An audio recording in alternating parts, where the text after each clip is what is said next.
Is-sitwazzjoni diżastruża fl-isptar Mater Dei jaħti għaliha John Dalli u min kien inkarigat qablu. Hekk qal il-viċi kap Nazzjonalista Beppe Fenech Adami. Jerfa' responsabilità minn nagħmel affarijiet minn dan ir-rapport jirriżulta li jista' jkun hemm xi nuqqasijiet li ġejjin minn żmien li kien Ministru John Dalli u forsi minn qabel ukoll u allura naturalment John Dalli għandu jerfa' wkoll parti mir-responsabilità ta' dak li qed jallega fir-rapport. Qabel ma kien Ministru John Dalli, il-Ministru responsabbli mis-saħħa kien dwar. Intant id-deputati Nazzjonalisti Charlo Bonici u Robert Arrigo għadhom ma qrawx ir-rapport. Bexin għadni ma qrajtux, meta naqra ħnajlek. U min taħseb jandu jerfa' responsabilità tad-diżastru ta' Mater Dei? Wieġibtek. Ħaġa please. X'taħseb mir-rapport ta' John Dalli? Ma qrajtux għadni, Min għax taħseb- għadni minn barra. Min taħseb jandu jerfa' responsabilità politika ta' Mater Dei? Issa, hold on.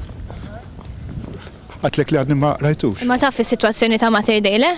Naqraħum bat ngħidlek. Sa dan it-tant ikompli skit perfett mill-kap tal-Oppożizzjoni Simon Busuttil u l-eks-Ministru tas-Saħħa Joe Kassar. Dan ir-rapport kixef snin sħaħ ta' nuqqasijiet fl-isptar Mater Dei, kif ukoll il-mod kif kienet taħdem amministrazzjoni preċedenti b'intħil dirett minn Kastilja u l-uffiċċju tal-Prim Ministru. Iva kien ikun hemm intħil anka minn Kastilja, tajjeb, jiġifieri li nista' ngħidha. U mhux l-ewwel każ kien li tkun qed tinnegozja pereżempju ma' Union u f'daqqa waħda ssib illi daw marru band oħra fuq rasek